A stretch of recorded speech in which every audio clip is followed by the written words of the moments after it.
मैं साधना में जितना अधिक समय व्यतीत करता गया, ज्योतिष का उतना ही आलोचक बनता गया। भविष्यवाणी पर ही निर्भर हो जाना बुद्धिमानी नहीं है।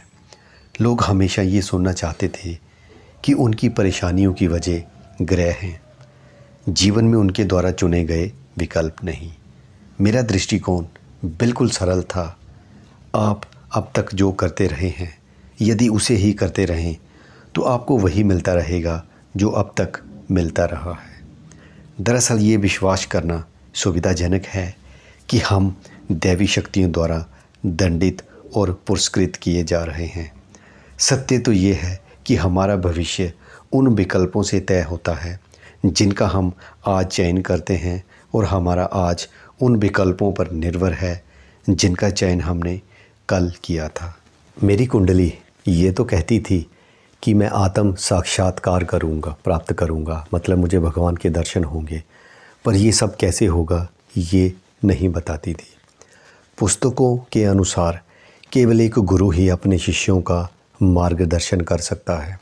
गुरु की तलाश में मैं अपने रेलवे में सुपरिटेंडेंट मामा जी R.K. मोदगिल जी से मिला। वह परम शिव भक्त थे। 13 वर्ष की आयु से लेकर अपने अंतिम श्वास तक वह प्रतिदिन 2 बार शमशान का भ्रमण करते, वहाँ जाया करते और वहाँ घी का एक दिया जला कर आते। किसी को भी पता ना था कि वह कौन सी साधना करते थे। कुत्ते, चिड़ियाँ, गायें और दूसरे पशु वहाँ रोज़ उनके पीछे पीछे चलते। मेरे मामा जी को अपनी मृत्यु की तिथि पहले से ही पता थी। 15 वर्ष की उम्र में मैंने 80% मार्क्स के साथ 10वीं पास की और फिर कॉमर्स लेकर मैंने कॉलेज में पढ़ना शुरू किया। मुझे बिजनेस करना शुरू से ही पसंद था। मैंने कई बार ये सोचा कि इस संसार को छोड़कर हिमालय में कहीं कड़ी तपस्या करूं, पर माँ की मधुर आँखें और ममतामयी वाणी थी जो मुझे बार बार रोक लिया करती। मैं सोचता कि वह इस वियोग को बर्दाश्त नहीं कर पाएंगी। सांसारिक गतिविधियाँ मुझे अपनी ये आंतरिक इच्छा दबाए रखने में सहायक होती। 18 वर्ष की आयु में मैंने ऑस्ट्रेलिया में पढ़ाई करने के लिए उड़ान भरी। इससे पहले मेरे परिवार से कभी किसी ने हवाई यात्रा नहीं की थी। 21 जून को मैं उत्तरी सिडनी में अपने एजेंट के बेटे के घर रहने के लिए पहुंचा। वहां मुझे एक लड़के ने बताया कि यहाँ भारतीय डिग्री और अनुभव का कोई मूल्य नहीं है, तुम्हें यहाँ नौकरी नहीं मिलेगी। मैं खुद दिल्ली यूनिवर्सिटी से M.Com हूँ और यहाँ एक फैक्ट्री में काम करता हूँ। किसी ने मुझे कहा कि वेटर का काम कर लो, किसी ने कार धोने का, किसी ने टैक्सी चलाना, सिक्योरिटी गार्ड या आलू छीलने का काम कर लो। इस तरह का काम करने की मुझे सलाह दी गई। मैं चुप रहा। अगले दिन मैं बैंक में गया, वहाँ अपना अकाउंट खुलवाया और दोपहर के बाद मैं कॉलेज गया। मैंने प्रिंसिपल रिचर्ड डा सिल्वा से रिक्वेस्ट की कि वह मुझे काम दिलवाने में मदद करें। मैंने अपना बायोडाटा काफ़ी सारी कंपनीज़ को फैक्स किया, पर कहीं से कोई रिप्लाई नहीं आया।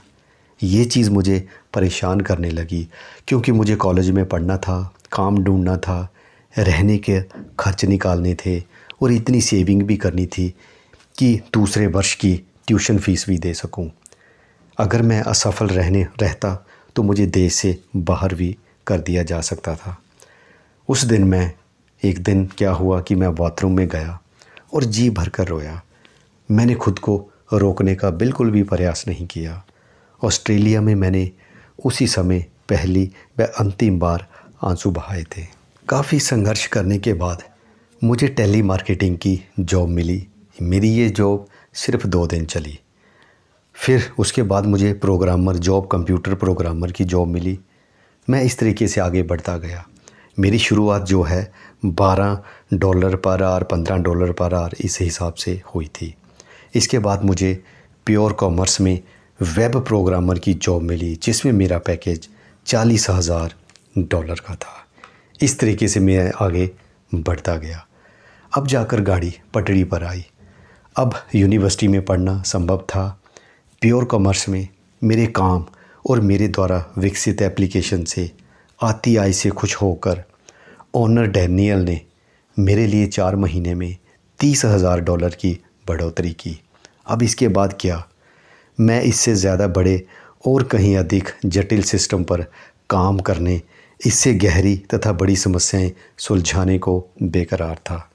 मुझे एक बार एक कैसीनो के लिए काम करने पर $7.5 लाख का पैकेज ऑफ़र हुआ था, जिसे मैंने रिजेक्ट कर दिया। मैंने एक बड़े मीडिया घराने में भी काम किया। सन 2000 की बात है। मैं 1998 में ऑस्ट्रेलिया आया। मुझे एक ऐसा काम के लिए संघर्ष करना पड़ा जो मुझे कुछ भी दे सके। 2 साल बाद जब मैं 20 वर्ष का था तो मैं एक एग्जीक्यूटिव टेक्नोलॉजी मैनेजमेंट भूमिका में आ चुका था और मेरा एक शानदार पैकेज था। क्या ये केवल मेरा कठिन परिश्रम का फल था? ऐसा सोचना बेवकूफ़ी होगी। एक अलौकिक कृपा का तत्व हमेशा ही वहाँ मौजूद था, वरना ऐसे लोगों की कमी नहीं थी जो मुझसे ज़्यादा मेहनती तथा बुद्धिमान थे, पर उन्हें ऐसी सफलता नहीं मिली। अगले 2 सालों में ऑस्ट्रेलिया में मेरे पास अपना घर था और मैंने जो है सिडनी से यूनिवर्सिटी ऑफ टेक्नोलॉजी से MBA भी पूरी कर ली थी। मेरा बिज़नेस 3 कंट्री में शुरू हो चुका था। इंडिया में एक सॉफ्टवेयर विकास केंद्र, दूसरा मेरा न्यूयॉर्क USA में था और तीसरा मेरा ऑलरेडी ऑस्ट्रेलिया में चल ही रहा था। हालांकि न्यूयॉर्क का मेरा काम इतना अच्छा नहीं चल रहा था, पर ऑस्ट्रेलिया वाले काम से मुझे अच्छी इनकम हो रही थी। एक बार मैं कैलिफोर्निया में था। मेरा जो ऑस्ट्रेलिया का बिज़नेस है मिस्टर एंडी जो है लुक आफ्टर कर रहे थे, तो मुझे अचानक उनकी तरफ से एक रेजिग्नेशन पत्र मिला। मैं वापस ऑस्ट्रेलिया आया।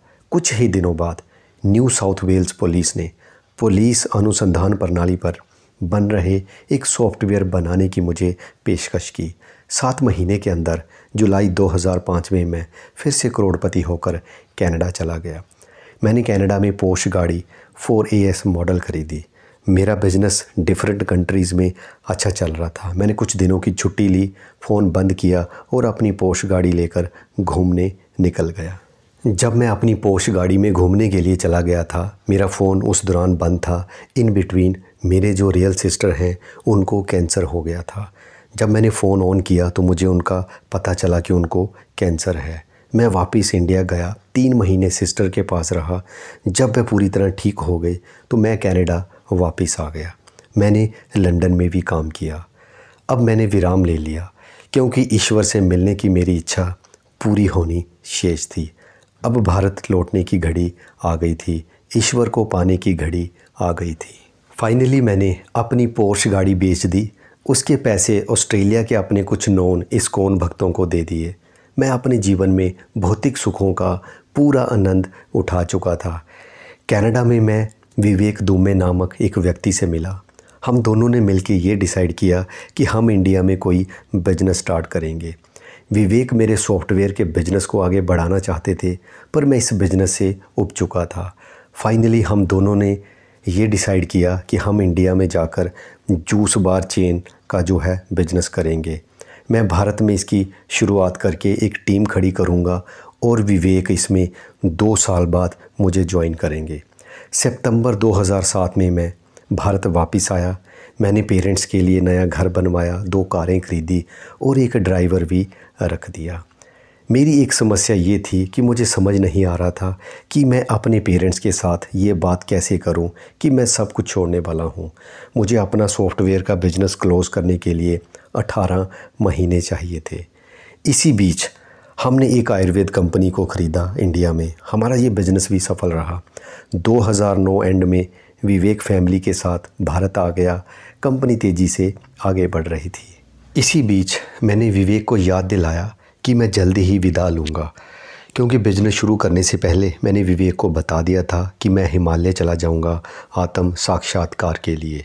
विवेक इस बात से एग्री था कि मेरी एब्सेंस में वो हमारा बिज़नेस रन करेगा। हम दोनों ने ये डिसाइड किया कि विवेक मुझे हर महीने 10,000 रुपया दिया करेगा, जो मेरी ज़रूरतों के लिए काफ़ी था। 2009 एंड में मैं कनाडा में अपनी माँ और भाई से मिलने गया। इसी भौतिक जगत से विदा लेने से पहले एक बार मैं सबसे मिलना चाहता था। एक दिन मैं माँ के साथ अकेला बैठा था। जानती है माँ, मैं जल्दी ही साधना के लिए चला जाऊँगा। ये सुनते ही उनका चेहरा पीला पड़ गया। मैंने उनकी गोद में अपना सिर धर दिया। मुझे ये पता था कि माँ का प्यार अनुभव करने का ये मेरे लिए आखिरी मौका है। संन्यास लेने के बाद ये संभव नहीं हो सकेगा। मैं भारत वापस आया। मैंने अपनी व्यक्तिगत तथा कंपनी की संपत्तियों के लिए पावर ऑफ अटॉर्नी के मसौदे तैयार कराए। मैंने पूरी नियंत्रण शक्ति विवेक के लिए छोड़ दी और अपनी संपत्ति भी उसी के नाम कर दी। मैं अपनी संपत्ति अपने फैमिली मेंबर को दे सकता था, पर मैंने ये महसूस किया कि तब ये सच्चा संन्यास ना होता। 15 मार्च 2010 को अपना घर छोड़ने से पहले मैं अपने पिता से कसकर लिपट गया। मैंने अपनी बहन के यहाँ नाश्ता किया और उन्हें शुभ विदा कहा। शाम को मैंने अपने ड्राइवर संदीप को बुलाया और हम रेलवे स्टेशन की ओर चल दिए। कुछ समय बाद मैंने विचारों को अपने अंदर आने दिया। मैंने उन लोगों के बारे में सोचना शुरू किया जिन्हें मैं छोड़ने जा रहा हूँ। मन हमेशा हिमालय में ही रहा करता था। मैं उस स्थिति का अनुभव करना चाहता था जिसका अनुभव जो है बुद्ध ने प्राप्त किया था, जिसकी चर्चा योग शास्त्रों में थी। विवाह कभी भी मेरी योजना या फिर मेरे सपनों का हिस्सा नहीं रहा। मुझे ये पता था मैं एक दिन संन्यास लूँगा। मैंने माँ काली की एक लघु किंतु विशिष्ट साधना की। ऐसा कहा जाता था कि इस साधना को करने से साधक को काली की स्पष्ट झलक मिलती है। ये 3 रातों की एक प्रक्रिया है जिसके अंतर्गत अपनी संगनी में काली की शक्ति के साथ साथ एक मंत्र का आवाहन किया जाता है। सच तो ये है कि मैं बिल्कुल ही निश्चित नहीं था कि एक संक्षिप्त साधना का कोई महत्वपूर्ण परिणाम निकल सकेगा, पर मैं कितना गलत था। मुझे ना केवल काली का स्वरूप दिखा, बल्कि इस साधना की सिद्धि के समय मुझे ये अनुभूति हुई कि मैं ही वह हूँ जो पूरे ब्रह्मांड में व्याप्त है, अथवा ये कि मैं ही ब्रह्मांड हूँ। सो फ्रेंड, आज के वीडियो का यहीं पे अंत कर रहा हूँ। इसी बुक से रिलेटेड मैं तीसरा वीडियो लेके बहुत जल्दी आपको मिलूँगा। 3rd वीडियो में मैं ये डिस्कस करूँगा कि ओम स्वामी जी ने भगवान के दर्शन करने से पहले कौन सी कठिनाइयों का सामना किया, कैसे वे हिमालय पहुँचे और कैसे उनको आत्म साक्षात्कार हुआ। बड़ा इंटरेस्टिंग रहेगा दोस्तों ये जानना भी। तो बहुत जल्द मैं आपको तीसरे पार्ट में मिलूँगा। अगर आपको वीडियो अच्छा लगा तो ज़रूर लाइक करना, शेयर करना, चैनल को सब्सक्राइब करना। समय निकाला, वीडियो देखा। Thanks for watching.